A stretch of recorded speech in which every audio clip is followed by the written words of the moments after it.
is Matthew Arichetta. I am honored to be the first Marymount, California University Capstone presenter under the criminal justice degree, so thank you very much. Hi, good morning. Today I will be discussing the use of force. I will be looking and making an in-depth evaluation to the look of how police and communities have a very tenuous relationship, and how, quite frankly, history has a pattern to repeat itself, and quite frankly, where we might end up in the future. So I guess I should make one thing clear, that I am pro-police. I am very much, for every man and woman that comes into the force, suits up every day, and has the possibility to not possibly return home to their families every day. But at the same time, the great Dr. Martin Luther King once said, "Injustice anywhere is a threat to justice everywhere," meaning that every time we see somebody on the news getting beaten, every time we see somebody on the news getting wrongfully convicted, every time we see somebody on the news being, in a sense, bullied by the force, this is a threat to all of us as citizens, law-abiding citizens. So quite frankly, this is something that's nothing new. This is something that's been going on for years, mind you, and I guess today I'm here to present, in a way, how we can prepare to move forward past this possible treatment from police, and how we can exceptionally find mutual grounds with the police.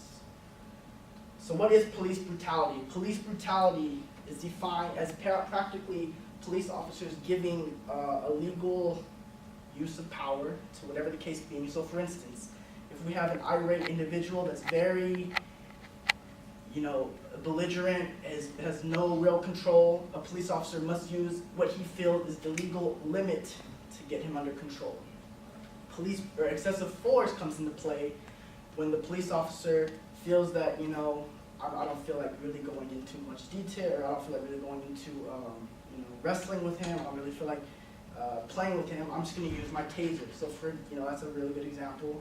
And it, quite frankly, is a good example that's being broadcasted every day on social media websites, on the newscasts. So it's just nothing new. It's almost apparent that police officers have the tools, they have the resources to control us as citizens. And in essence, police brutality is also defined in 3 different ways: unreasonable search, false arrest or imprisonment, excuse me, a little sick, and excessive force. And quite frankly, these three areas in history have a tending pattern, a returning pattern. So where do we start with this police brutality? Quite frankly, in my opinion, we start back to the 1960s, where we were in a whole different era of things. We had nothing of technology as it is today. We hadn't had as many resources as we did have today. Quite frankly, the 1960s, in a sense, were a much more simpler time, under the fact that we had, a military-style police force that was out there to make sure the citizens were obeying the rules. We're not trying to disrupt any peace. And quite frankly, this is what starts the 1965 riots. A young man by the name of Marquette Fry and his brother were pulled over by the highway patrol right there in Watts. And as he got off the freeway, he pulled over, totally cooperated with the police and what they had to do, let them conduct their research. Unfortunately, just like we do in today's world, when you see the lights, everybody has to look. You'll be driving and everybody stops to slow down to see what's going on because they want to see what's happening. So at this moment, when this individual, Mr. Fry, and his brother were pulled over, a crowd had formed to practically go on and see what's happening. Is there going to be anything going on that they can prevent from happening, anything illegal? And the mother of the Fry brothers heard what was going on, and they lived a block away from where they were pulled over. So obviously, the Fry brothers are going home. It is then that the officer notices the crowd's getting very large. It's him by himself as a solo officer, and it is this moment where the officer reaches into his side, pulls out his pistol, waves it in the air, and as Mrs. Fry comes into the picture, she notices her son's in the seat, and the cop with the gun in the air, and just like any motherly instinct, hops on the officer's back to try and control him, and all 3 in that instance are taken downtown. So, what am I trying to say here? Quite frankly, I do not condone what Mrs. Fry did, but at the same time, why did the officer have to flex his power and pull out the weapon? What was the whole motive behind that? Quite frankly, this is where the cops have to be trained properly. You know, even in the 60s, I'm sure they were trained then, to call in for resources, call in for backup, get crowd control. This is in essence, in today's world, where we have the Anaheim Police Department, that one officer that was off duty, saw the kids in his lawn, and decides to pull a gun out and shoot in his grass because the kids wouldn't get off his lawn. Crowd control, we need to be able to have that. So, in essence, this did not sit well with the citizens of Watts, and this promptly brought in the Watts riot of the 1960s, which quite frankly to me is one of the most overlooked riots of LA. I think it sends a powerful message, quite frankly, in the sense that, you know, Los Angeles as a city is tired. We are tired of this police brutality going on. We are tired of our voices not being heard, that there are corrupt cops going on, and quite frankly, we don't have the resources to provide, you know, the correct amount of, you know, evidence to show that these cops are violent. And I guess in instance, this is the way for the citizens of Watts to go out and present them their frustrations. So we had 4 days of rioting, 30,000 arrests. Police and the citizens were going at it. And quite frankly, I think what was ironic, which keep in mind with this, when the riots had occurred, we had destruction of buildings, destruction of cars, buildings were on fire, you know, fighting was occurring, rioting, looting, you name it. And quite frankly, the LAP just kind of sat back and let the citizens of Watts do their thing until the National Guard had to come into play and clean house. So this is where the 90s come in. Quite frankly, it's an essential part of the police brutality history. In essence, because you know, from the 60s to the 90s, we'll still have police brutality occurring. We have technology advancing, with new Daryl Gates coming into play, and quite frankly, he's the one that's keeping that military style of policing, and in essence wants to go on and present, you know, that the LAPD is a force that cannot be reckoned with. And quite frankly, for many of you guys that don't know, this is the 25th anniversary of this man's beating. 25 years ago today, so not today, but I mean, of this week. This man had made history in the wrong way. Rodney King, everybody knows about his name. Nobody really think it knows it was a real story what happened. Rodney King had just come from an event with his friends, you know, like all of us do. Rodney King was on parole. Rodney King was driving fast, trying to get home because he was drunk and did not want to get stopped by the police. And unfortunately, his tactics did not work as he was stopped by the police, but decided he would not stop and kept going on the 210 freeway. Mr. King then exits the freeway and notices that he is stopped by a lot of police, the LAPD to be exact. And quite frankly, there is a swarm of police officers. And there's a lot of ruckus going on, they're yelling, there's a lot of shouting. A neighbor in an apartment complex across the way notices or hears what's going on and says, hey, what's going on? I don't know. And this is when he comes up and he grabs his, at the time, his big old camera, you know, they had in the 90s, and quite frankly, is able to capture history in the making as we finally get officers beating an unarmed civilian with like 33 blows, 6 kicks, multiple damages. We're talking broken bones, fractures, permanent brain damage. Like, it really, and it's, you have to ask yourself, what did this man do to get this kind of treatment, you know? He ran from the police, okay, I get it, he shouldn't have ran.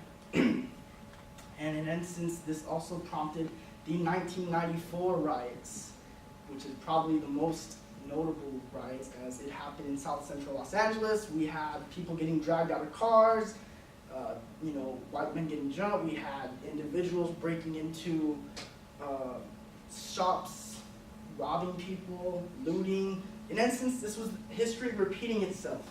Rioting was coming into play. We had the exact same thing with the police. They stood back. They didn't want to even worry about the citizens, let them do their thing until the National Guard came into play yet again. So in instance, we have the police not wanting to own up now to what they did. In an instance, this rioting came from the fact that the officers that were charged for beating this man were found not guilty. And in the instance, they celebrated this not guilty verdict because they felt very, they didn't do anything wrong. They were just doing whatever they were trained to do. But I don't believe 33 blows to one man is, if Rodney King was on drugs, I don't think if he wasn't, if he was sober, I feel 33 blows and the 6 kicks would have killed him. The Rampart scandal, which is another part of the 90s and vital, quite frankly, due to the fact that we had the crash unit, criminal resources against street hoodlums. Everybody's a street hoodlum to the cops, Everybody's doing something wrong. The police feel, in this instance, that it is us versus them. Everybody in the public, has, drugs at this time. Everybody in the Los Angeles is an enemy, and the police need to crack down on these hoodlums and get rid of them. Rafael Perez was in charge of this unit. And mind you, Rafael Perez was an ex-blood member from a gang set, okay? Joined the military. Okay, he has the military background. He's able to go through the ropes of becoming a police officer, an LAPD officer. He becomes an LAPD officer because of his ex-military background. And then finally gets some power. And quite frankly, it is Mr. Perez that is able to take his crash unit. He's able to take drugs from people. He starts doing the whole dope game. He's selling drugs. He's starting to, falsify police reports. He is, quite frankly, the worst case of a police officer and is one of the worst examples that we could have in charge of a police unit. And it was in court when he was finally caught up after a man that was beaten by him and shot by him that sold him out in prison saying that he shot him and falsified the reports. In court, Mr. Rafael Perez opted for immunity and just sang like a canary, said everything he had done, everything that was presented and everything that he had, did was wrong, and he knew it was wrong, but quite frankly, did not think he would get caught up in the act because he was an LAPD police officer. Why is this happening in the 90s? Did we not learn from the 60s? And now we come into our era, the 2000s era. I'm pretty sure most of you guys don't know who these two officers are. Officer Pantaleo, the New York Police Department, and Officer Darren Wilson. Officer Pantaleo is basically the reason this man is dead. Eric Gardner, New York, 2015, was accused of standing outside of a liquor store selling loosies, which is also known as cigarettes to minors under the age of 18. And mind you, our legal system says that you are innocent until proven guilty. So at this time, he is just a suspect. He is nothing. He's not charged with any crimes. He is simply just, their main suspect. So an undercover officer and his undercover pals approached Mr. Gardner, saying, "Hi, we think you're selling loosies." And he says, "No, I'm not selling any loosies. I just broke up a fight that had just occurred at this, and I'm here just basically, just chilling, not doing anything wrong. I guess in a sense, loitering." The officer says, "No, we know you're doing it. We've seen you. We have you on tape. Don't lie to us." And Mr. Gardner replies, "I'm not doing anything." And they say, "Let me see your hands. I'm going to put you in handcuffs." "No, I don't want to be put in handcuffs. What crime have I committed? Let me see your hands." No. So eventually, Officer Pantaleo places him in a chokehold for 2 minutes while Mr. Gardner starts off by saying he cannot breathe, gasping he cannot breathe, and finally mouthing "I cannot breathe," and ultimately dying. And quite frankly, the police officers of New York just said, "Oh, he was overweight. He had asthma. He had, respiratory problems. It wasn't our officer's fault." And a jury did not indict Officer Pantaleo for this, saying that he was an Eagle Scout and that he has a clean record, when in retrospect, this officer had been sued 2 times prior to this event for aggressive behavior. So why do we keep individuals on the force like this? Why are we continuing to let these individuals slide through the ropes and affect, the different types of people that are not really doing any harm to anybody? Michael Brown, just accused, again, nobody's an angel here. We're just all suspects until proven guilty. Michael Brown was accused of robbing a liquor store. And Officer Darren Wilson, who, again, mind you, is about my height, my build, And Mike Brown's about 6 foot, good size, you know. Officer Darren Wilson is patrolling the area where he's been given the word that Michael Brown, a potential suspect that just robbed the liquor store, is on the loose. And quite frankly, this is where Michael Brown just simply falls onto Darren Wilson's lap, saying, you know, as he is caught jaywalking, and the officer pulls him over saying, hey, you know, why did you not use the crosswalk over there? A few minutes of back and forth go on. It appears that Officer Wilson is in a sense taunting Michael Brown. I know who you are. I know what you've done. I've got you on my radio. We're looking for somebody like your size, your build, the way you're dressed. And in an instance, he says, why don't you come into my car? Starts dragging Michael Brown into his car. They wrestle, according to Mr. Brown's friend who was there at the scene with Mr. Brown. Mr. Brown then continues to walk away, and this is where Officer Wilson steps out of his car, points his gun at Mr. Brown, whose back is towards the officer, and shoots him twice, to which Mr. Brown then turns around, and Officer Wilson shoots him 4 more times, promptly killing him. Officer Wilson went on to say that he touched my gun, that is why I had to take action, but again, we have an unarmed man fatally killed. So in essence, what am I trying to say here? Quite frankly, we have gone from police officers flexing their powers to the 60s, to the 90s, people are getting beaten up, to ultimately today's world, people are dying from the police officers. I've done surveys to conduct research to see what my fellow peers have thought of police officers. I did 20 questions for this survey, targeted 50 people, and I pulled 4 questions that I felt really were the epitome to my research. My first question was, has an officer ever been rude to you? My second one being, do you feel police do their job efficiently? Quite frankly, if you guys see, numbers don't lie, 50-50 for both of them. Some feel they do, some feel they don't. It's 2017, mind you, and we still have that whole model that police officers aren't doing a good job. My next 2 questions were, do you think the relationship between the public will ever change? And do you think the hiring process can improve? These are both, in my sense, optimistic results, as I am with the people that I hope that, quite frankly, the relationship does change with the police. Because I want to be able to have that relationship as a public citizen with the police, knowing that they are there to protect and serve, not simply against us. Can the hiring process improve? I believe so 100% as well. We have, again, police officers sliding through the ropes, you know? We have kids that are turned 22, 21 years old, that have been working at McDonald's, have no idea whatsoever, have no exposure to the police world and what it's like. And when they turn 21, they go, yeah, you know what, I want a good paying job. You know, they really have no passion to become a police officer, but they just like the pay and the way that the benefits. So ultimately, how can we improve this relationship with the police? Quite frankly, it starts with us as citizens. We need to become more proactive. We need to reach out to our candidates, our local governors and our local, city council members, and say, hey, can we get budgets to improve the training? Hey, can we start foundations to be able to meet these police officers and express our frustrations or certain things that we see? We need to have more city council meetings.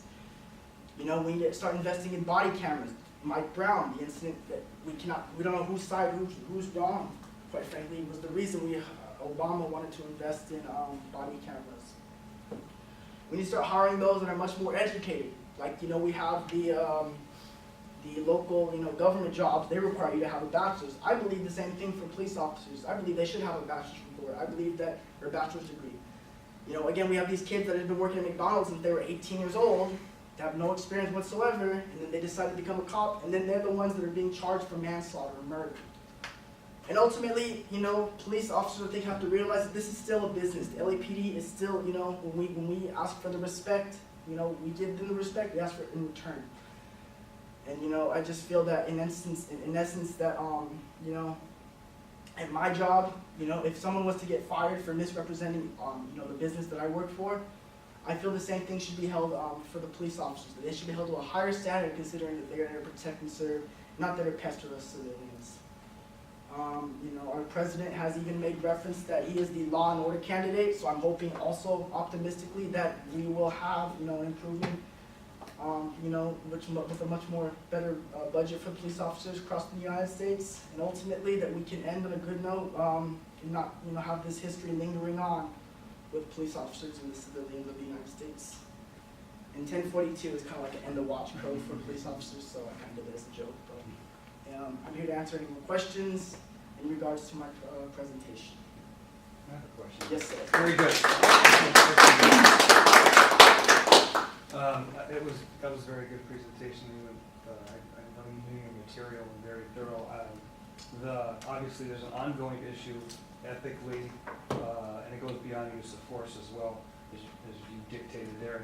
Just had a question about your survey. Do you know what the age group of the people that you surveyed was? Yes, it was between the ages of 21 and 25. So it's young people. Yes, sir. I like the questions in the survey. They were very legitimate questions to ask, and ongoing issues that are still happening as far as the hiring process, and the issues that law enforcement especially is dealing with police officers. What do you think can be improved in the hiring process? That was one. In your opinion, okay, to avoid having these people slip through the cracks, okay, because obviously it's a small number. It's not a large number, but it doesn't take much. Right. It only takes a few. Having, in your opinion, in that process of hiring or background or whatever, how do we improve on not allowing these people to, like Rafael Perez, for instance, who has a gang background and so on and so forth. He basically was a gang member with a badge. How do we avoid that happening again? Or how do you feel about that? Yeah, well, ultimately, I think that that's something a lot of people cannot control. You know, I feel that you can take anybody, you know, and make a you know, positive role model out of them. You can take anybody from the street, give them a badge and gun, and only hope for the, you know, the best. In essence, I would feel that the best way to make their backgrounds much more existential would really to be just to really improve, you know, go back to grade schools. How was this young man? Talk to teachers, you know, because I feel, you talk to family and relatives, they're always gonna like try and help. They have, you know, their brother, nephews back, you know, oh, he was such a good young man, good role model student. You know, you gotta really go back to those that really saw him X amount of time, you know, go back to his high school teacher in the 10th grade. What was Rafael Perez like? Well, Rafael Perez was like this in high school, and he was, you know, a problem child. He really did not seem to, you know, be much of a honored roll student. So quite frankly, I feel that's one way we can improve. Another way really is, I mean, I understand these background investigators don't have much time, much of a budget to really go out. It's kind of always the problem, right? Yeah, exactly. I mean, in essence, I mean, the police officers are always being cut, you know, saying that they're understaffed and everything. Well, in essence, I think that, you know, this is due to the fact that, you know, we are bringing a bunch of people that are uneducated, like I said. We need to start bringing people that are educated into the business, you know. And I'm not just saying they have a degree that makes them any better. Like Rafael Perez, he had the military background doesn't make him any better. But quite frankly, they're much more exposed to what's going on in the police world. They have a much more better concept of how to handle certain situations, you know. I see you've been paying attention in class. Yeah. Exactly. What I was thinking. No, it's very, very good points. Thank you. All right. Well, thank you everybody for being here today. Thank you.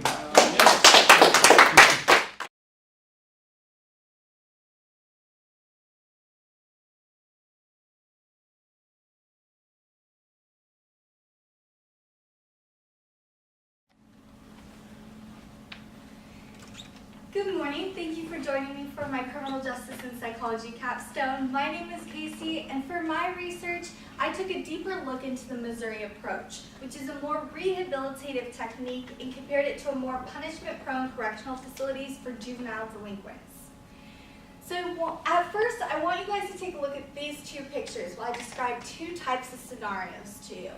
In scenario A, imagine that you have a center daughter who's been getting into trouble with the law quite frequently. But this past time they got into trouble, they were sentenced to a correctional facility for 2.5 years. But this facility was located about 3 hours away from your house. So because of limited visiting hours and the distance from your house, you were only able to visit them about once a month. Now this past time you were able to visit them, they told you about what it was like in the facility. So they have to wear orange jumpsuits every day. They don't get a whole lot of physical activity. They've made about 1 or 2 friends, and they live in a cell the size of your house bathroom. And they feel like they're getting punished every day, all day. Now I want you to take a look at scenario B.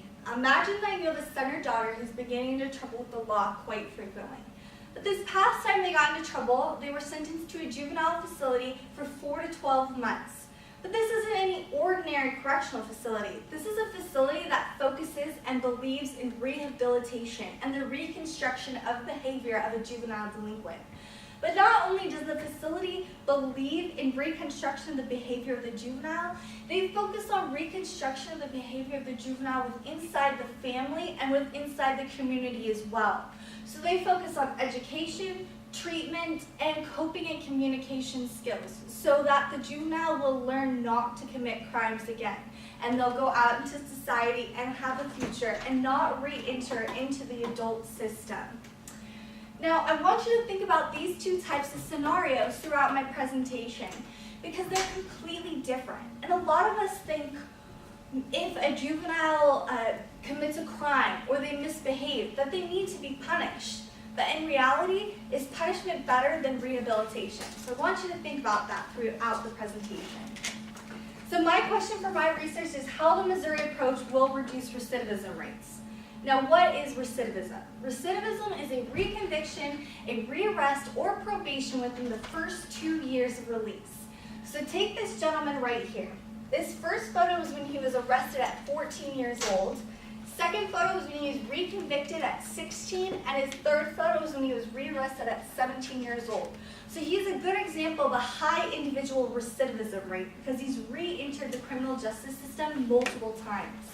Now, past research says that if a juvenile re-enters the same community without treatment, that they're most likely going to recommit crimes when they're older and in their adult lives. So say they're going back into lives with drugs and alcohol, going into potentially homelessness, maybe even abusive parents.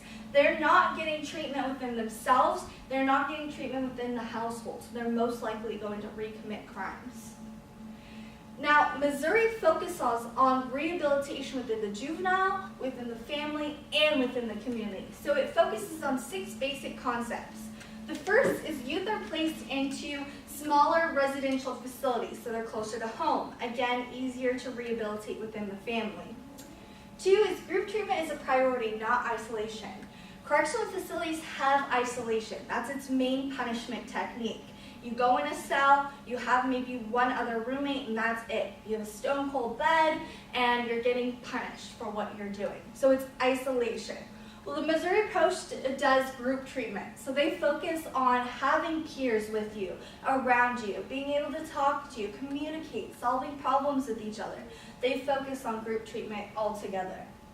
3 is communicating guides a healthy relationship, not violence. You'll see a lot of violent juveniles in these facilities where they don't learn how to communicate outside of it with their words. They don't know how to solve problems besides with their fists. So the Missouri approach helps them communicate with words. 4, success after release is a high priority focus. This includes education, coping skills, and communication skills. So not only do they have an educational program in their facility, but they help them regain inside the educational system once they're released as well. And after treatment process is mandatory. And also juveniles will get released back into their family environment, like I'm reiterating from earlier. So they need to work out their problems within the home. So it's a huge step in order to reduce recidivism rates. And then 6, after release treatment is mandatory.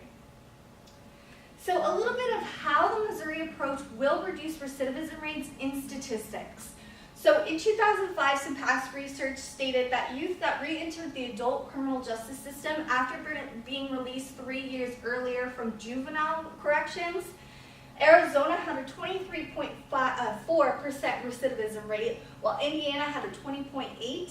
Maryland had 26%. Now take a look at Missouri, which is 8.5% recidivism rate.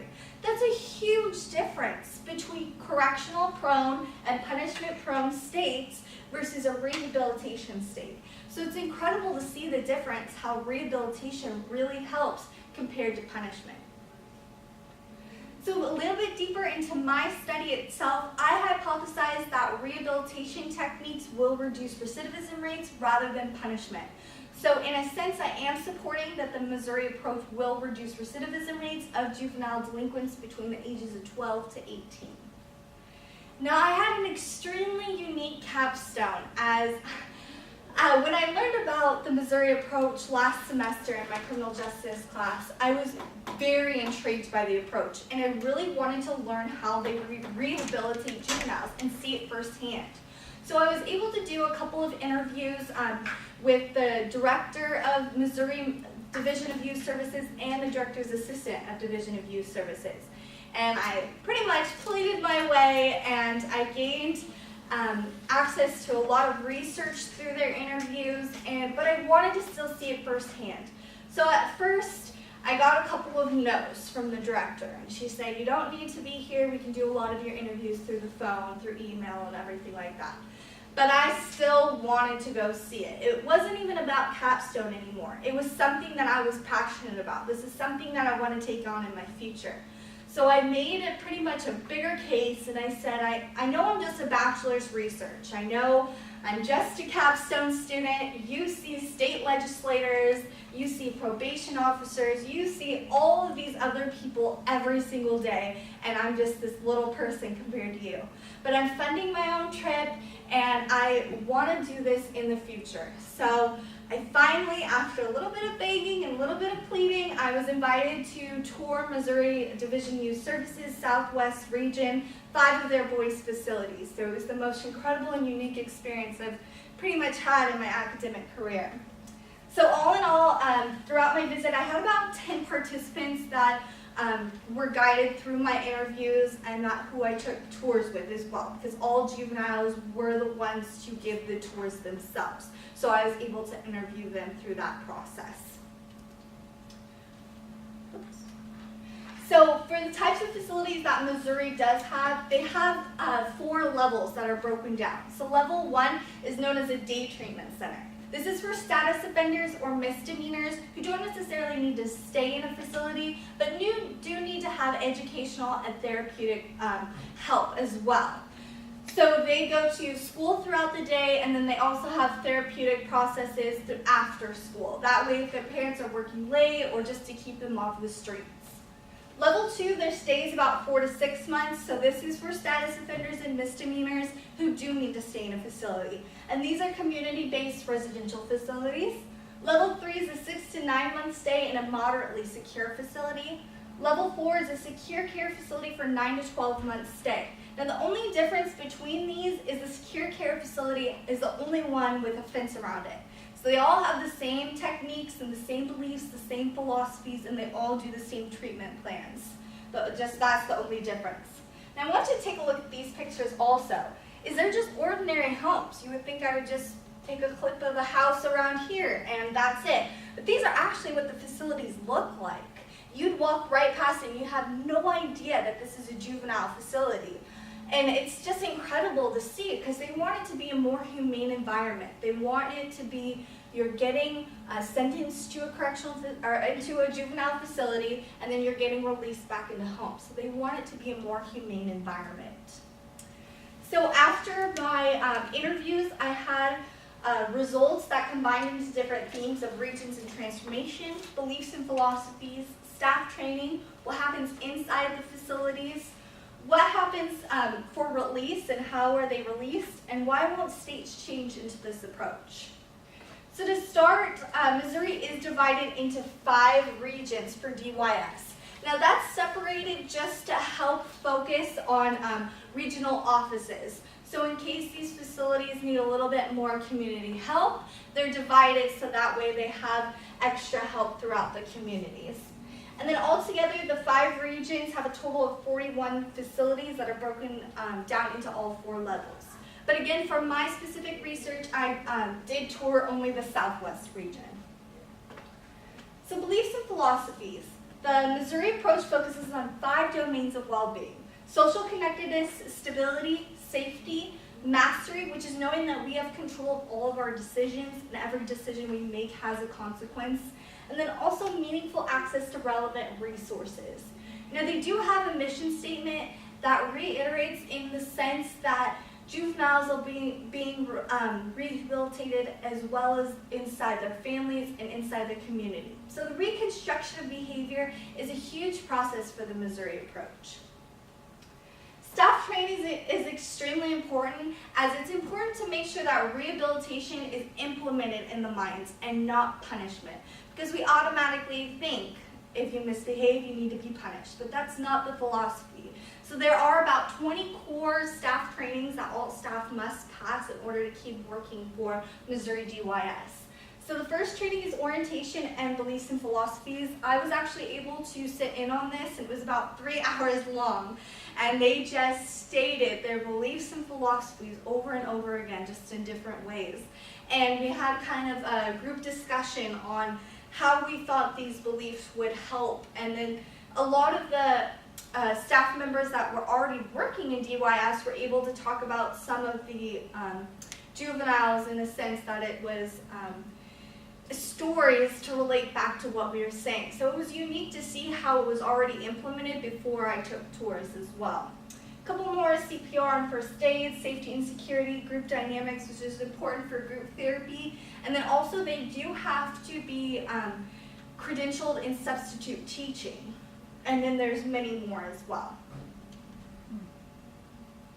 So now my favorite part of the presentation is inside the facilities.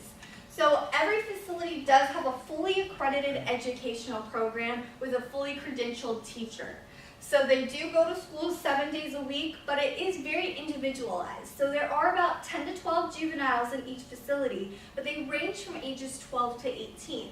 So it has to be individualized in order to get access to that knowledge and what they're each studying. And I want you to take a look at this picture right here. This is really incredible.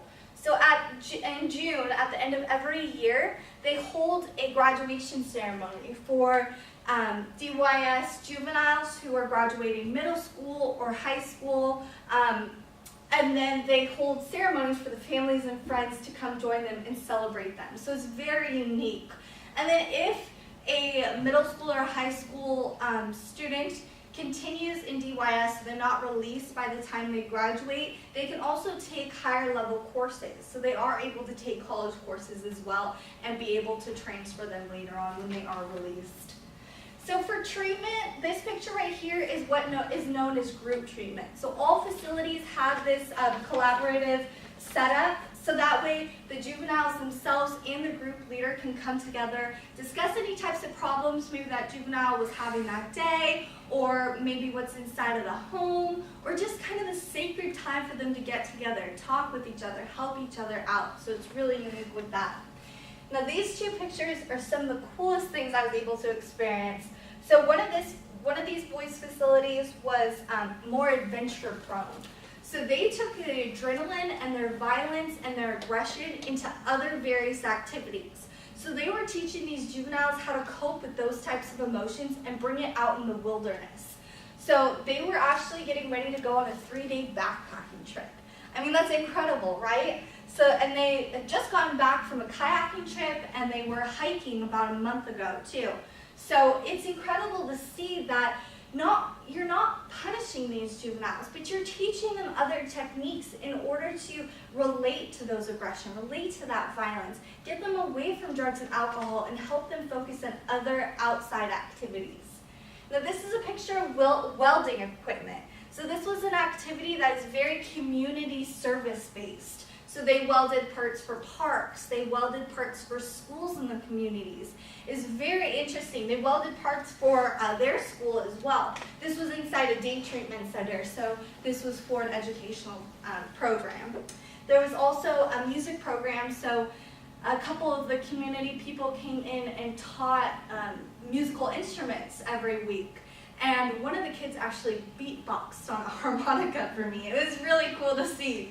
And then one of the tours that I had, this individual boy, I believe he was about 15, but he was really overweight. So they implemented a type of cooking class for them to do. So he was learning how to cook for himself, learning what healthy food meant, learning how to implement those skills so he can be self-sufficient when he's released. He had lost 15 pounds for the 5 months he was there already. I mean, that's incredible. He was so happy to be able to tell someone that too, and to be able to see my face and see that, wow, that's really unique to have, and that's an incredible skill to have when you're older as well. So for recreational activities, most of the facilities have a basketball court or a volleyball court and or a large green area for the kids to just go outside and play. And physical fitness is very important to the Missouri approach. Again, it's not punishment prone. They're outside, they're being physical, they're being able to play together too, which is huge. Now chores, every kid is assigned to a chore every week. Whether it's dishes or dusting, vacuuming, I mean, the facility needs to be cleaned, and they learn how to be self-sufficient as well. And then every Saturday they learn how to do their own laundry, so they do that as well. And this last picture, every facility usually has a house pet to teach responsibility. So this one in particular had a cat, 2 of them had dogs, and I believe 1 had a turtle. And so it's really cool to see that they have pets as well. So for the meals, a little bit bigger facilities, they have more of a cafeteria style, but they all do eat together. A little bit of the smaller facilities, which are home and residential based, they have more of the dining room with the full set kitchen, just like any ordinary house. So I was able to eat lunch with 2 of the facilities, and I cannot tell you how mannered these boys were. I mean, asking me if I needed more water, can I have anything else, do you need a napkin, anything like that. I mean, it was incredible to see how proper these boys were and what they were teaching in these facilities. And that communication was really guided. It was pretty cool because most of the time they could talk about anything they wanted at lunch, and most of the time we talked about California. And they asked about the beaches, they asked about the weather, and I mean, they were very intrigued by California, so that was pretty cool to have them interested in me as well as me being interested in them. Sleeping is one of the most unique compared to correctional facilities, as you know that they're in a cell on a stone bed.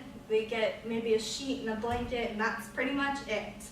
Well, this sleeping arrangement, because the facilities are unisex, they do have an area where they're all sleeping together, so they are in bunk beds. And you can see they're very individualized, so they're individual colors for comforters. They make it so it's humane, they make it so it's comfortable. It's one of my favorite photos of a 12-year-old's bed. He tucked in his little stuffed dog, so it's kind of cute. And then to go on to release. So most correctional facilities have a set date that you release. So April 26, 2017. That's the date you know that this kid is getting out of corrections, and that's going to be it. Well, Missouri approach doesn't do it like that. They have, depending upon how serious the crime is, between 4 to 12 months is the typical range. So 4 to 9 months is somewhat serious, and 9 to 12 is the most serious crimes. So they usually typically do treatment plans within those time periods, so it's not a set date. They have to go through a treatment plan that was individualized for them through not only themselves, but their family and a service coordinator, which takes on their case from beginning to end and helps them really focus on what they need to learn in order to reconstruct their behavior. And so every time they do complete something, they're able to check mark it off, and they can see how much closer they are to release. So that's really cool for them to see that as well. Now, why won't states change? Maybe you're thinking to yourself, wow, this is incredible. And you saw in the statistics that it really does reduce recidivism rates. So why aren't states changing to this approach? Well, Missouri transformed from a broken system. So they had training schools in the 1930s for one for boys, one for girls. And they were some of the most dangerous facilities known to the United States. So in the 1970s, they finally closed those training schools, and because most of the juveniles and adults were put together in these training schools. So it was violent, it was murderous, everything, and not only murderous for juveniles and the inmates, but for staff members as well. So it was horrible to see. And so they finally closed that and implemented the Missouri approach in the 1970s. But most states don't think they have a broken system, and especially, which I'm kind of comparing throughout my presentation, is California. So California tried to implement this approach actually in 2011 and 2014. So Governor Brown really wanted to implement this, but he got such negative feedback from state legislators saying that perhaps if we close down adult or juvenile corrections, then they'd be sentenced to adult corrections. But in reality, if it was really organized in a sense that they could open up these facilities and slowly but surely make these correctional facilities closed, it would work.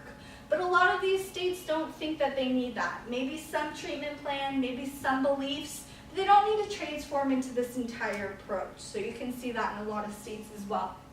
Also, in 2017, Missouri has a $7.70 minimum wage per hour, while California has $10.50, and we're increasing every year.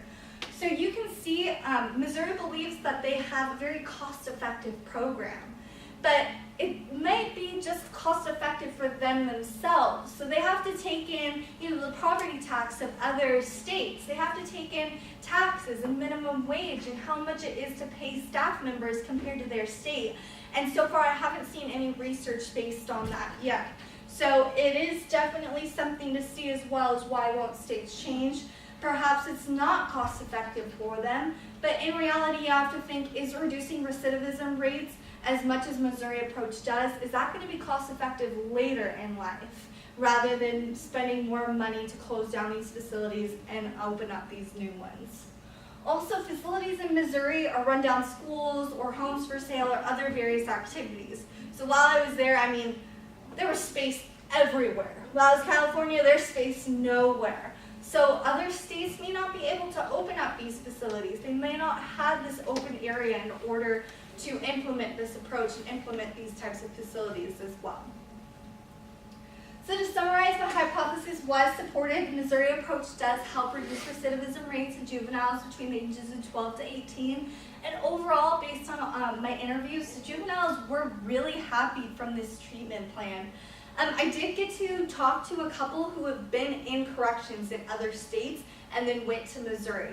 So it was kind of unique to hear their stories about how they felt in corrections compared to the rehabilitation program.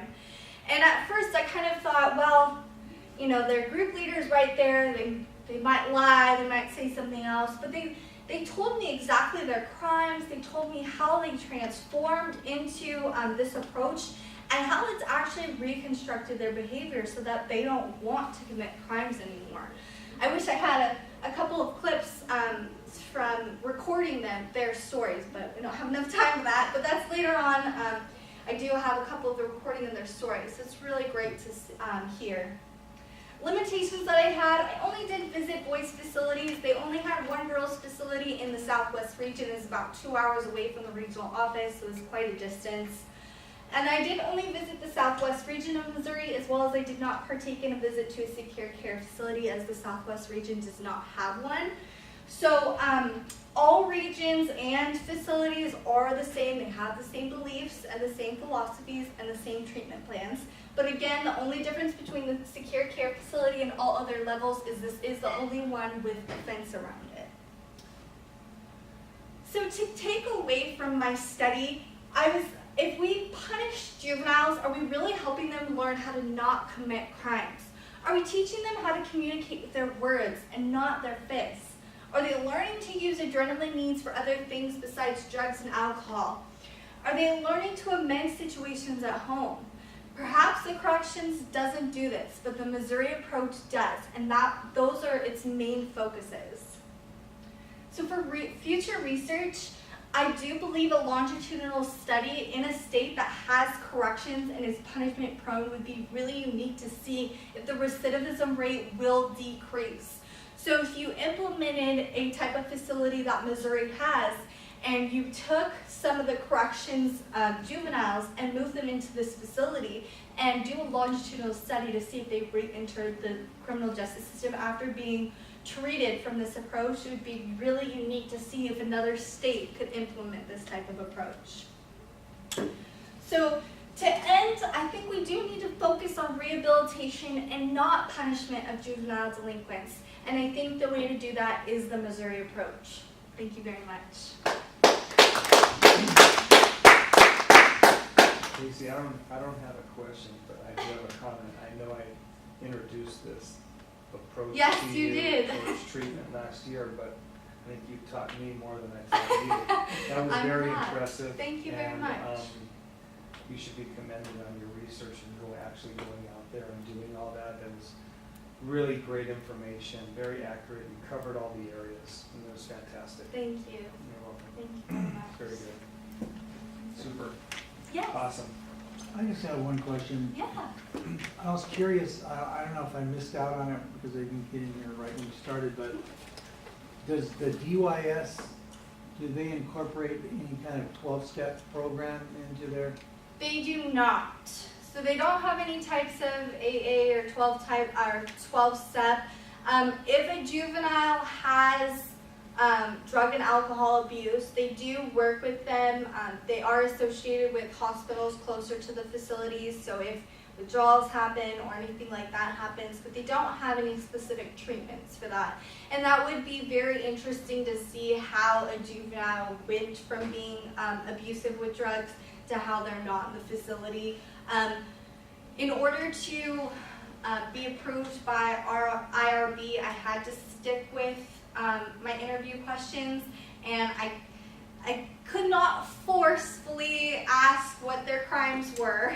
So a couple of them were able to say, you know, I was abusive. The main ones were in the facilities that had the more adventure prone. Those were the boys that really said, you know, I was a heroin addict or I was a meth addict. Those were two of the boys that gave tours to me, and they said this has really helped me cope with that, but I couldn't really go into more of how they were treated for it.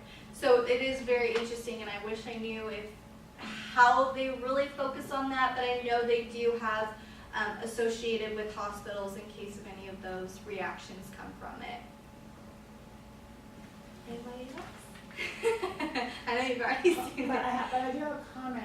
When you said in Missouri they have these facilities that have all this space, and I do wonder about bringing something like this to LA, Right. where we don't have much space. And Right. I know communities, like even having Marymount up in PV, oh, school's next door and there's traffic and there's all of this. So is it partly because of the space and the low population there that allows it to work without neighbors going, I don't want that program next to me? And I wonder if people not affiliated with corrections would be resistant to having a facility in their neighborhood or whatever it might be. I just wonder. Right. So what's really interesting about Missouri is when they transformed into this system, everyone had to transform. So it wasn't just the facilities, and it wasn't closing down the facilities and the staff members like, all right, we're on board. It was the entire state of Missouri.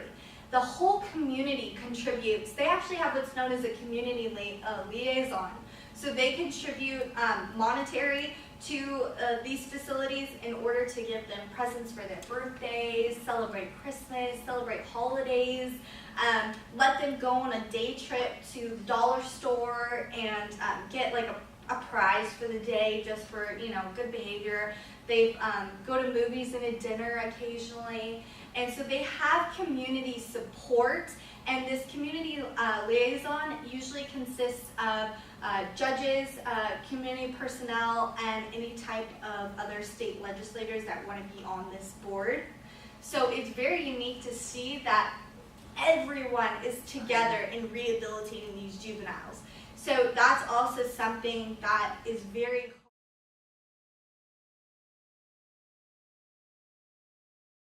Well, good morning. My name is Marvin Flores. and I'll be sharing with you my senior capstone.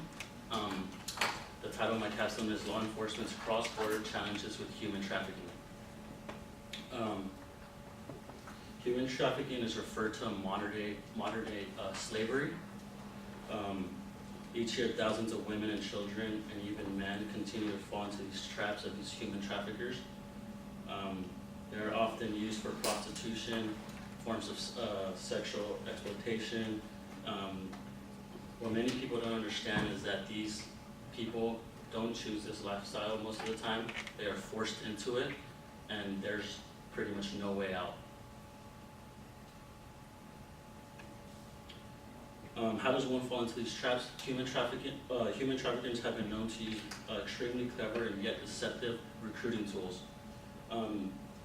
They often lure their victims into false promises for a way to make better wages, which allows these members of these poor countries to provide more for themselves and for their families. Of course, these hopeful promises are never kept.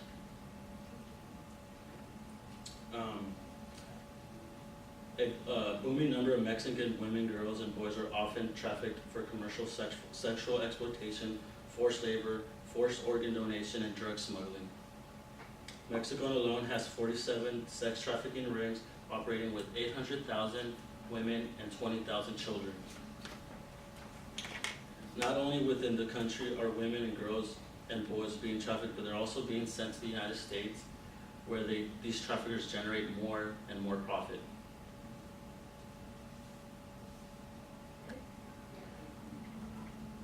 Okay, Mexico has been a trafficking hotbed for well over a century now.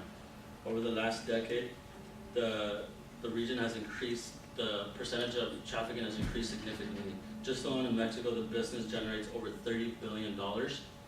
Mexico isn't the only country that is trafficking humans into the United States though.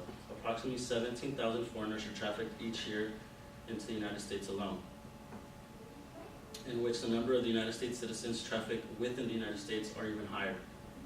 Many Americans seem to be oblivious to this, and they can't wrap their mind around it happening in our own backyard.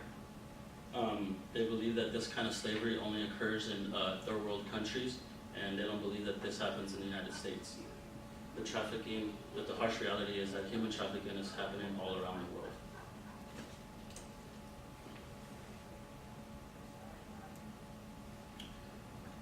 What is being done to protect and assist these victims? There's human trafficking protocols that Mexico and the United States have agreed upon. These trafficking protocols serve fully for the victims of that are being human trafficked, offering as much protection as possible. The protection that is being offered is to avoid characterizing these victims as criminals, as well as accomplices in the crime. Meaning it does not matter if the victim gave the trafficker consent or not. Authorities may not hold this against the people that are being trafficked. The protocol also approaches the crime in a different manner. Usually victims do not receive assistance from authorities and almost always are deported back to their countries. Therefore, many victims are blamed for their unwilled consent for having entered the United States illegally. This approach, governed for many years, has aided in constructing a permanent roadblock for a solution. These protocols are in place for a purpose, to assist these victims. Not only does it offer witness protection, but also to an extent, victims are benefited with housing, medical care, legal and personal counseling. The protocol attempts to create and effect judicial mechanisms that will be more effective and beneficial to victims. So what is next? Well, from the standpoint of many United States citizens, our borders must continue to get stronger. Border Patrol agents have the right to stop anybody who looks suspicious and is a threat to our country's safety. This includes the thousands of foreign citizens attempting to sneak across the borders without legal documentation, as well as traffickers and smugglers alike trying to avoid detection from authorities. I would like to bring some awareness by showing you a video of, many of you may know Ashton Kutcher. he has taken the initiative to start a foundation for human trafficking.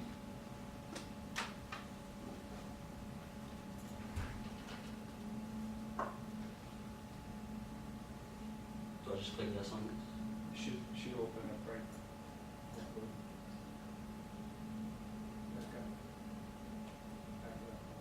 Back up the slide. Oh.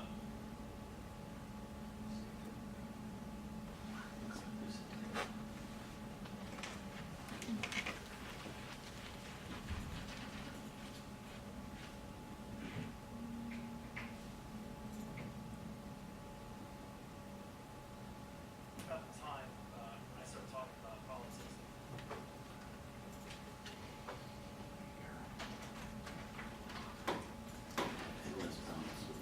I know, yeah, me too.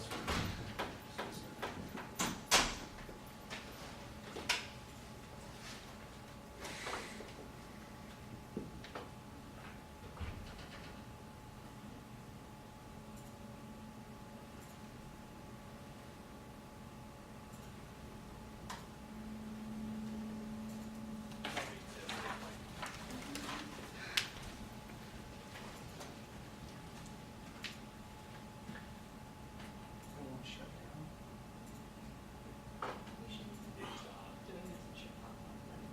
What if you just close the PowerPoint? It's pretty much done.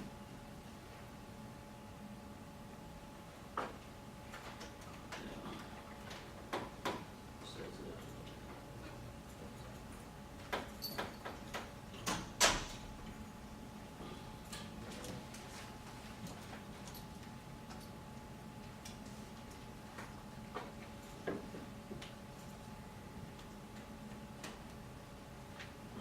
This is about the time.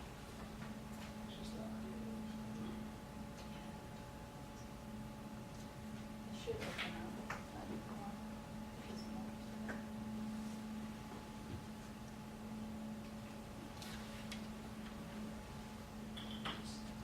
Will the audio work? You can just listen to it.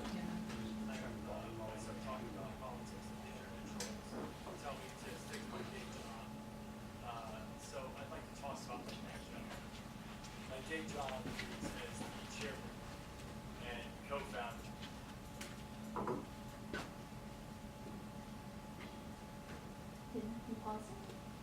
Politics and the internet trolls. Tell me to stick to my day job. Politics and the internet trolls. Okay, so a little bit about Ashton Kutcher. He's obviously a movie star. He starts in a lot of famous movies. He decided to start this foundation after he got a phone call from one of his managers, and it really caught his attention because he has two kids, one in the same age as the phone call that was being made for. So this is him talking to the Senate Politics about and this the internet issue. trolls. Tell me to stick to my day job. So I'd like to talk about my day job. My day job is as the chairman and the co-founder of Thorn. We build software to fight human trafficking and the sexual exploitation of children. That's our core mission. My other day job is that of the father of two, a 2-month-old and a 2-year-old. And as part of that job that I take very seriously, I believe that it is my effort to defend their right to pursue happiness and to ensure a society and government that defends it as well. As part of my anti-trafficking work, I've met victims in Russia, I've met victims in India, I've met victims that have been trafficked from Mexico, victims in New York and New Jersey and all across our country. I've been on FBI raids where I've seen things that no person should ever see. I've seen video content of a child that's the same age as mine being raped by an American man that was a sex tourist in Cambodia. And this child was so conditioned by her environment that she thought she was engaging in play. I've been on the other end of a phone call with my team asking for my help because we had received a call from the Department of Homeland Security telling us that a 7-year-old girl was being sexually abused, and that content was being spread around the dark web. And she had been being abused, and they watched her for 3 years, and they could not find the perpetrator, asking us for help. We were the last line of defense. An actor and his foundation were the potential last line of defense.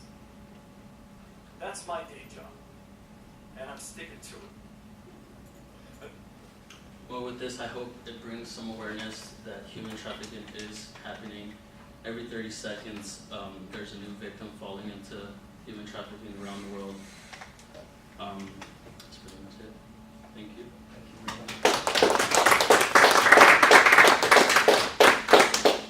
Yes, sir. Do we know what the relationship is between trafficking in Mexico and the Mexican drug cartel? They're the ones running it. They're pretty much Yeah, one and the the same. $30 billion that's being made each year, they're profiting off that. That's So it's essentially the same people who are also smuggling Yeah. people to the United Yeah. States and smuggling drugs. correct. And smuggling weapons. They're doing it all, and that's how they generate the $30 billion a year. And is that mostly to U.S. clients or to That's Mexican that's clients? the relationship with Mexico and the United States. That's from that country coming into this one. So the sales are here. Yeah, the sales are here. So once they get that body into the United States, the amount goes up. I have a question. Yes. If you know, I know that it's one of the, it might be the first or second most profitable criminal activity these days. Right. Besides the impact that it has on its victims and the sexual impact and all the other stuff in society, do you know if it's having an impact? I imagine it does, but I didn't get that much from what you said on this, on the employment and the labor market. On the labor market. Well, Yeah, like, to, for example, from Mexico to the United States, using those the human traffickers in that regard, does that have an impact on the labor market? on the labor market. If you know. In the United States. Yes. Well, those people that are being smuggled or being sent here are becoming prostitutes. Okay. And not only prostitutes, but now they are bringing their body just to kill them here and take their organs, sell their organs for more money. So it's kind of pick and choose what they need at the time, and they go from there. So it's a less of an impact like on the labor market. Right. They're not using them as much to sell them to do work. Right. Okay. Okay, thanks. Yeah. Thank you. Thank you, Marty.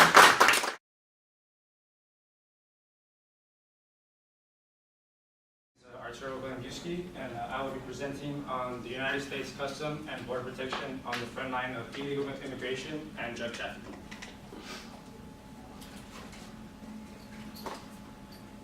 Illegal immigration consists of people entering a foreign country without proper documentation and inspection for a variety of reasons.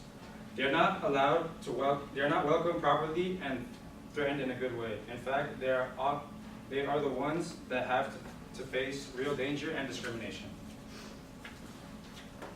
Some filter in to avoid prosecution for crimes against their native people and countries. The border between the United States and Mexico was created in 1848. Still unknown where exactly they started crossing over. Illegal immigration issues. Immigration has always been a huge debate between the government and society. Immigrants have a different vision than others. They believe in the fact that by immigrating to other well-developed countries.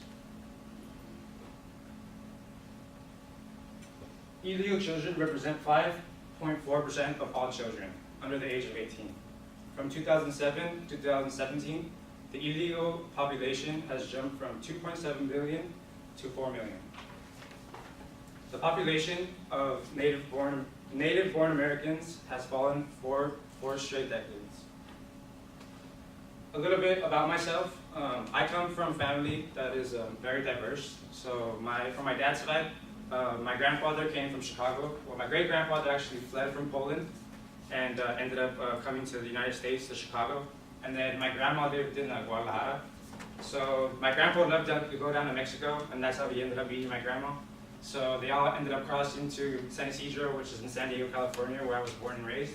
So I've always been around border. I've always been new to this, I guess, since I was a little kid. So it's something that's always been really close to my heart. And I've never really, as a little kid, I never really saw it from the young perspective. So it was definitely an eye-opener as I was growing up, just playing with kids on soccer teams. And it was just something as simple as, a couple of my friends, their parents couldn't even go up to watch the games in LA or something because, we had the checkpoint here, so it's hard for parents, to go up there. They have the risk of, ever seeing their children again. So it's definitely something that I really, as growing up, definitely helped a lot. Some risks of crossing.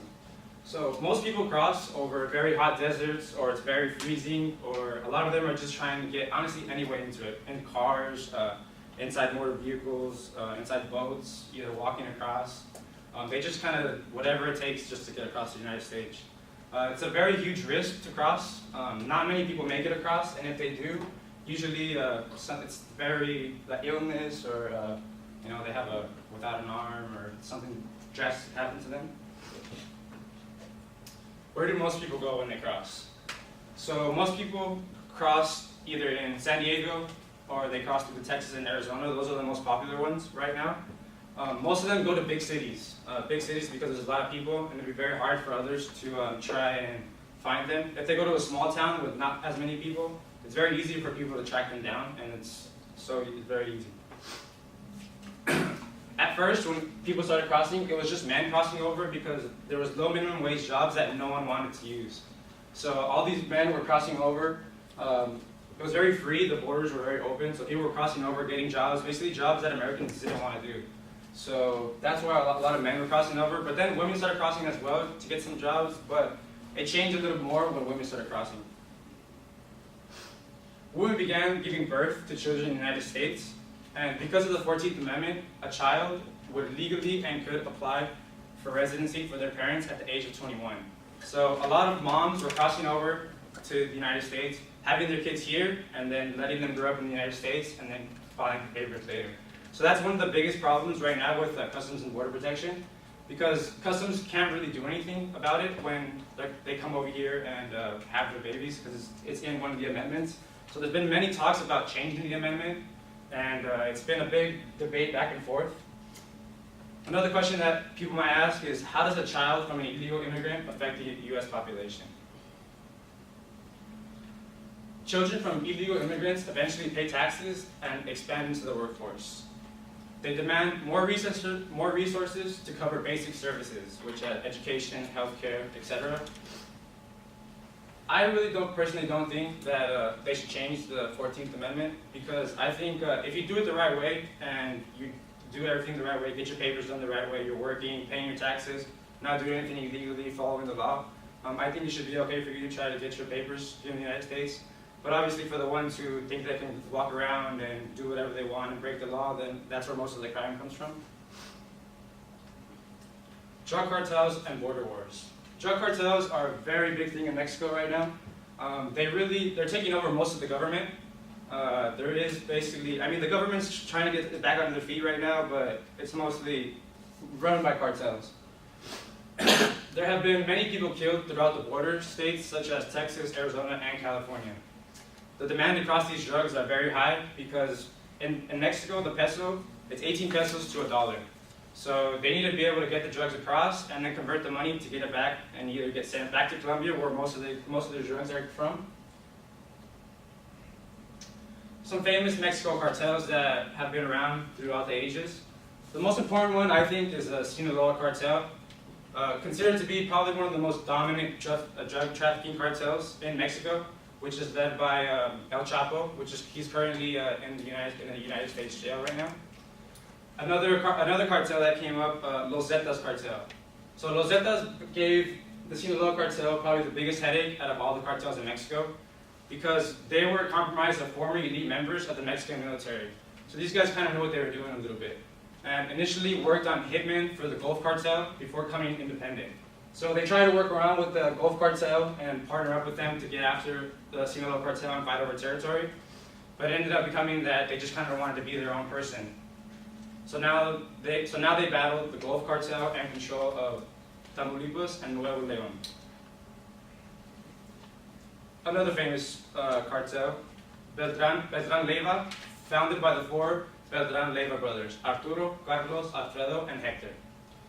Formerly aligned with the Sinaloa cartel, but now he is aligned with Los Zetas. So at the beginning, he was with the Sinaloa cartel running most of the stuff, and then figured out how bad the Sinaloa cartel was losing most of their money, and saw how the Los Zetas were on their way up. So he kind of just jumped ship a little bit. That was a big problem with a lot of the cartels in Mexico, because you don't normally do that. You know, if you commit yourself to one cartel, you mostly stay there. And if you try to get out, I mean, it's either death or too many different things. Drug trafficking with political views. Mexico is also a major supplier of heroin, marijuana, and methamphetamines to the United States. Mexico is also a source and destination for money laundering activity, and the U.S. Attorney General estimates that 64,000 of the 94,000 weapons recovered in Mexico over the last 5 years were traced from the origin in the United States. Complementing the government of Mexico's effort, the Miranda Initiative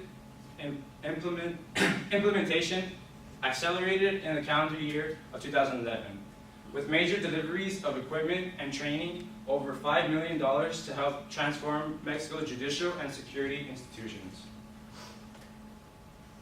Felipe Calderon. He's very important because during the whole the Mexico war on drugs, he had just came into power. So during his first term, he started in December 1st of 2006, all the way to November 30th of 2012. His presidency was marked by the ignition of the Mexican drug war, which began almost immediately after he took office.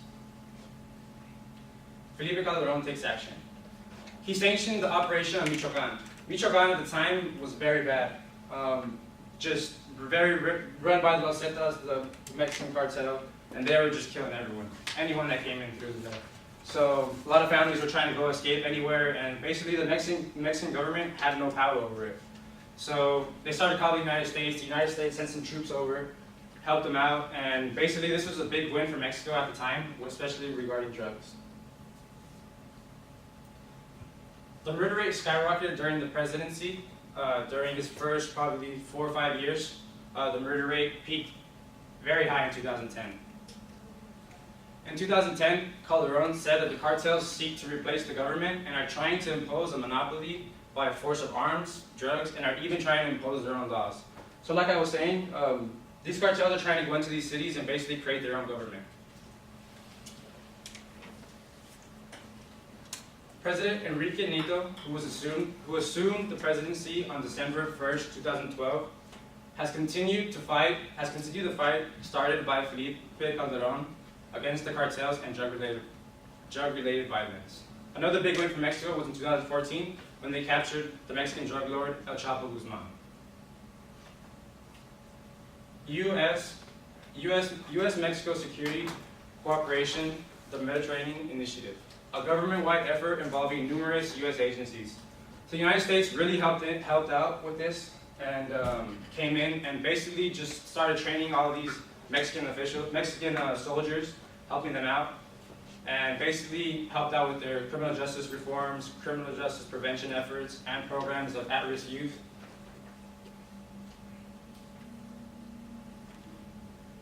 Since 2008, the United States has delivered approximately $1.2 billion in assets through the Miranda Initiative. Mexico invests more than $10 for every dollar spent in the Miranda Initiative money spent.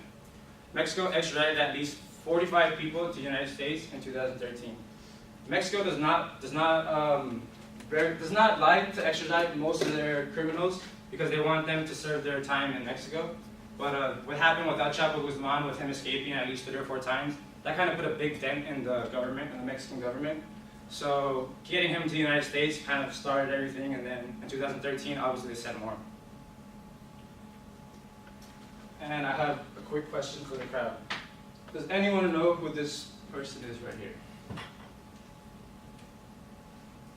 Plays for the Club Tijuana professional soccer team in Mexico. Exactly. Plays for Club Tijuana professional team in Mexico. So about 2 months ago, he's about 16 years old. About 2 months ago, he plays professional he plays professional in Mexico. So he started a youth contract. So basically his family, he grew up in a Catholic school. Not very poor, not very rich at all. Played soccer, that's all he did. Parents were very nice, no suspicion about. And one day, I guess 2 months ago, he decided to walk across the border with about 64 pounds of heroin inside of a car. And basically what happened was that he said that he was going to Denny's to eat by himself, and that he was going to eat and then come back for practice. So basically a lot of the Mexican cartels target people just like him. Why? Because he plays professional soccer, he went to a Catholic school, his parents don't put up any flags. So it's basically a perfect example of what a lot of kids, basically in Southern California, with kids who don't have any money or have nothing to do, I mean, it's very easy to turn to the cartel, because it's just either you walk across with something in your bag, or you drive up the state and look at something, or definitely just many different options. So this is a prime perfect example of what could happen. And he was making about probably $265 a month. So he didn't have a contract or anything. So basically he was just going around, and he always had money. So he always said that he wanted to play blackjack, and said that he would get his money from there, but none of his teammates actually went with him to go play blackjack. So he basically kept it a secret for a while. I guess they're saying that he's been doing it for about like 3 to 4 years. So he dropped out of school in 6th grade, and basically just started playing soccer, and then now he's in prison and facing I think 2 charges. Thank you, and this is my presentation. Thank you, Art. I have a question. I think you somewhat answered it. What was his name again? His name is Daniel Andres Gomez. You have a relative that's a border patrol agent, Yes. right? Yeah. So you have good familiarity with that.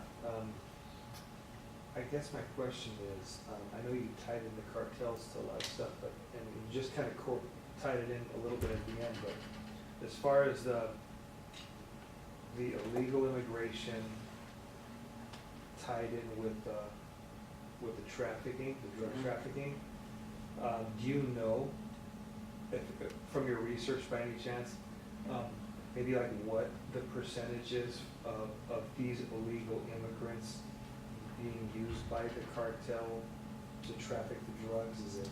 See, what I was reading was that they don't really, I mean, they use more kind of, they like people from the United States more. So people who are crossing every day, or have family down in Mexico or in Tijuana.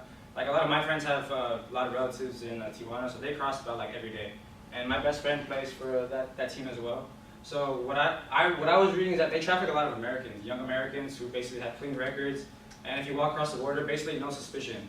So with him, it was just, like I said, a perfect example.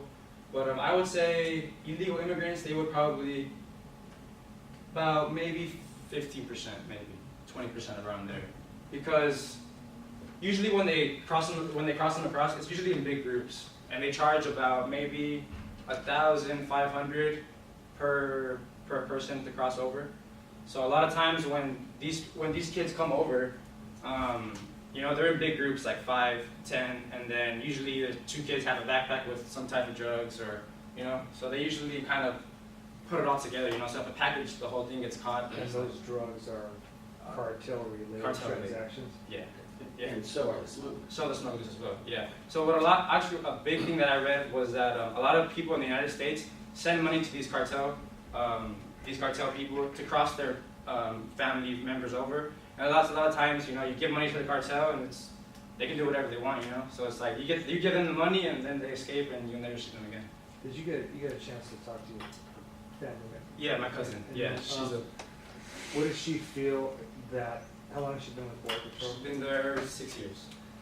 What does she feel is maybe the the biggest challenge for them as a agency? Yeah, she said the biggest challenge is they're getting smarter every day. I mean, they're always watching everything, lines and everything. So it's very hard for them to be on top of stuff because you can't really see what they're doing. But they're always watching. They know what time you're off of break. They know what time this car drives by. So it's kind of, I guess, changing the system a little bit, changing little things randomly without going too much personnel. You know, maybe changing everyone at 1 o'clock, maybe do it at 1:30 the next day, or maybe 1:25 the next day, and just keep maybe switching it around. That was her biggest thing. That a lot of them were like tapping in or like paying off border patrol agents, you know, to figure out, hey, you know, what time is this around this gate is going to happen, or what time is this going to happen. Are they having any like financial challenges in staffing enough people? Yes, San Ysidro is actually they're right recently last month they gave a 17% bonus if you apply for Customs and Border Protection in San Ysidro, just because it's such a high demand, and it's one of the biggest ports. It's the biggest port in the United States. So that's where most of everything happens in San Ysidro. But as a Customs and Border Protection agent, your first couple of years, that's not your ideal job that you'd want to be in there, because it's just overtime on overtime and too many hours, and it's just they're really understaffed because there's so much traffic going on, and they're opening so many more border lines there. So definitely a high demand right now at San Ysidro. Yeah, I have a question. Given that the smuggling of people across the border has now been pretty much taken over by the cartels, now that it's more profitable, I've heard up to 3,000. Oh yeah, honestly, Depending on the conditions and circumstances and how far. And given the fact that irrespective of how much has been spent on border protection, border walls and all the rest, the flow has really not been influenced at all by that. 95% of the people who try multiple times to get over get through. It seems as though we continue to go back to a failed approach. What do you think of Vicente Fox's idea, the previous president of Calderon, who basically says the way to undo this is to directly undermine the cartels, because they're essentially controlling all of this through getting rid of the drug laws? Mm-hmm. I think definitely with the cartels, I mean, they've been around so much and they have so much power. So a lot of these guys have officials, they have judges, Right. They have everyone under payroll. But they won't have that if they don't have an economy. Yeah. So So what it's do you just, think of the idea of legalizing drugs? I think That's his Yeah. solution. I think that I don't think it would be very good. I think it'd create a lot of problems legalizing drugs, because I mean, if you put the drugs out there for the kids, a lot of kids are just gonna take it up. You know, they see it there, they're just gonna do it. And we have the case of Portugal, for example, that legalized all of its drugs, and none of that sort of No. thing. I'm just Yeah. asking, this is a proposition that's out there, because apparently what we're doing is not Mhm. having much effect. Yeah. That is true. I just feel like a lot of the main drugs come through Mexico. So I could see maybe Portugal, maybe not, so they don't see so much action. But a lot of, like, from Colombia, their main stations to come But in. if it were legal and the price would collapse, then there'd be no profit. Yeah. That's why they did it. Yeah. And the second is a comment. Really good capstone. That would be a good capstone. Yes. Yeah. I publish in the area of migration Okay. studies, and I have half a dozen articles and some chapters on it, and I've been in this arena for 30 years. Most people in academia and most people in the news, including the Associated Press, no longer use the term illegal immigrants. And they don't use it because of its inaccuracies. Immigrant assumes that a person is coming and staying, where that's certainly not an assumption that we can any longer make, which is why scholars in general use migrant rather than immigrant, because immigrant already carries within an assumption that is not demonstrated, because many people are here temporarily.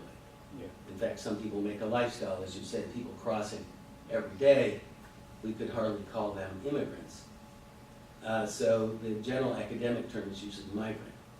And the problem with illegal is that in the United States, we're supposed to be innocent until proven guilty in a court of law. So even amongst people that we see shoot someone on a video camera, we still can't call them murderers until that's adjudicated in the court of law. The same should be true for migrants, that they're undocumented, they're irregular, but whether they're illegal or not really is a question of the courts. So to term someone illegal is essentially to already anticipate the results of court action that hasn't yet happened. So I would make a friendly amendment to your presentation to say that you might prefer to use undocumented migrants. Okay. Illegal immigrants. I just want to make a quick question. You don't have to necessarily elaborate on it a lot, but we're hearing on the news a lot lately about the wall and who's going to pay for it. In your studies, did you find any numbers that can tell us about how much that's going to cost, and also will it really have an influence on reducing illegal immigration and also human trafficking and drug trafficking, you know, and gangs that are coming across and